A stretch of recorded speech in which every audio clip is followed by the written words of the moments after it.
Today, I'll be talking to you about the dark history behind Tillman Hall and the integration of a dignity sign. This will also explore Clemson's terrible ways of admitting their faults. I've been pondering on this subject for many months when I learned about it, and I've been to many protests at different colleges, and I've talked to many influential people such as Mick Mulvaney about this subject. But first, a brief history of Clemson and Tillman. Clemson was founded in 1889 by Thomas Green, who was an extreme activist for slavery. This holy school of ours was built upon a slave plantation, and the vast population of people to build the school were former slaves. Specifically, Tillman was built in 1893 with the use of convicts, which back then was just an easier way of saying wrongly persecuted black men. This building was named after Benjamin Tillman, who contributed to racism and to most of the violent revolts against slaves around Clemson. In 1894, a fire broke out and destroyed the exterior walls. It was immediately rebuilt by those former slaves. But let's get to the meat now. Flashback to 1963. Harvey B. Gantt gets accepted into Clemson University, and as the sign outside of Tillman so proudly states, they are the first white college university in the state to integrate.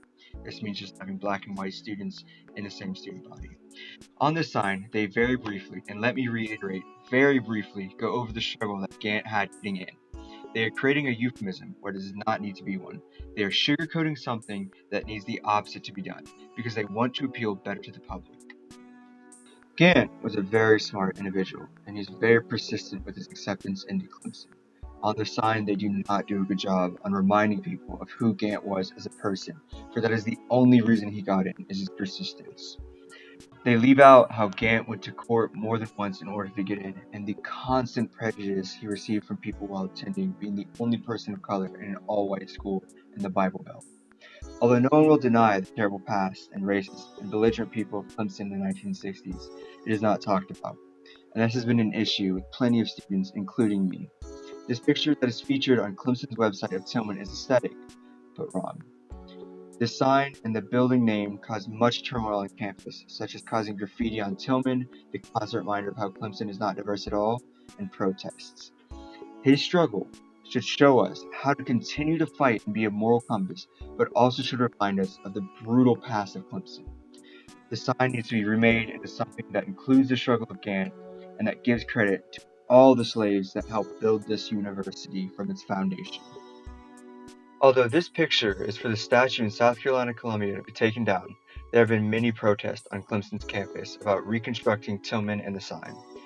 Recently, the Facility Senate and the student government have voted on renaming Tillman according to Insider High Ed.